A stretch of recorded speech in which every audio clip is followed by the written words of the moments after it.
Hey guys, Trevor with Shadow Systems. It's Technical Tuesday. I'm going to give you a quiz. I'm going to load this gun as though I'm going to start carrying it. I'm going to do it two ways. One way is the correct way, and then one way is the not so correct way. You get to pick which one's which, and then I'll explain why one is better than the other. Okay, so option one is I take my loose round, and these are dummy rounds, folks. I take my loose round, I drop it in the chamber, and I let the slide slam forward over the round, and then I load my full magazine, and off I go. Okay, that's option one, okay? Option two is I load that first round maybe off of another magazine, something like this. First round goes in, and then I load my carry magazine, and off I go. Okay, which one's better? The second one's better. Don't do the first one. The first one, just to reiterate, is you're actually dropping the slide forward on a round already sitting in the chamber. Okay, so round is sitting there waiting for you. Oops, it's not the preferred technique. The round is sitting there waiting for you, and you let the slide slam forward. What's the problem with that? Well, the problem with that is that that's not the way extractors are supposed to work. The extractor is crashing into the rim of the round and having to smash out of the way really quickly and then collapse back over the rim, okay?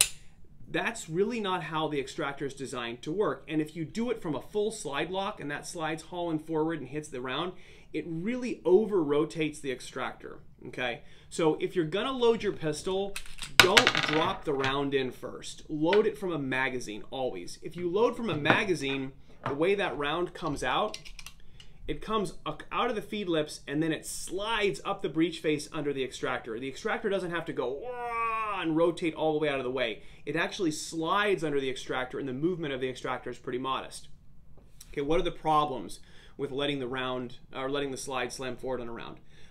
Well, the first is you can, over time, start to damage your extractor. You can break your extractor. Again, it's just a collision that the gun is not designed to have repeatedly happen to it. In fact, in the normal sequence of operations, really the only way that that's going to happen is if you've got a round stuck in the chamber for some reason, you're clearing a malfunction, and you have to let the slide slam forward to grab it.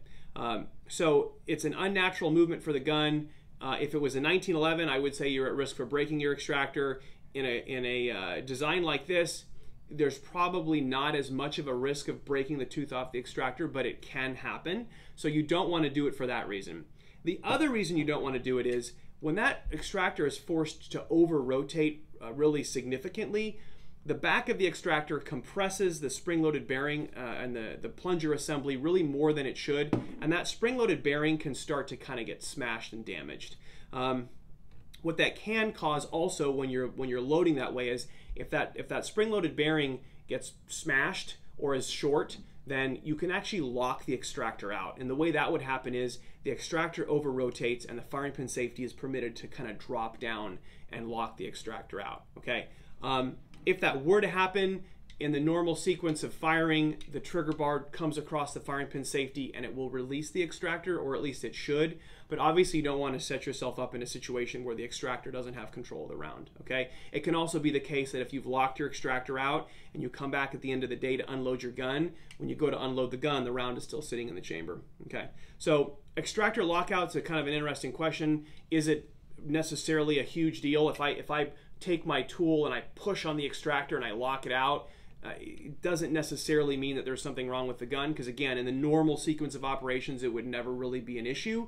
But it's if you slam the slide forward on a round where it can be an issue. Okay, so don't do it. Always load from a separate magazine, or maybe the magazine that you're going to carry, you load from that one. You know, you load that first round, and then you grab the loose round that you would have dropped in there, I guess, and you top off, and then you're in business, okay? And so then at the end of the day, you eject that round, and the next time you load, the two rounds basically are switching, and that's what happens. You end up, anybody that carries and unloads every day knows that the top two rounds start to get chewed up over time, and that's why.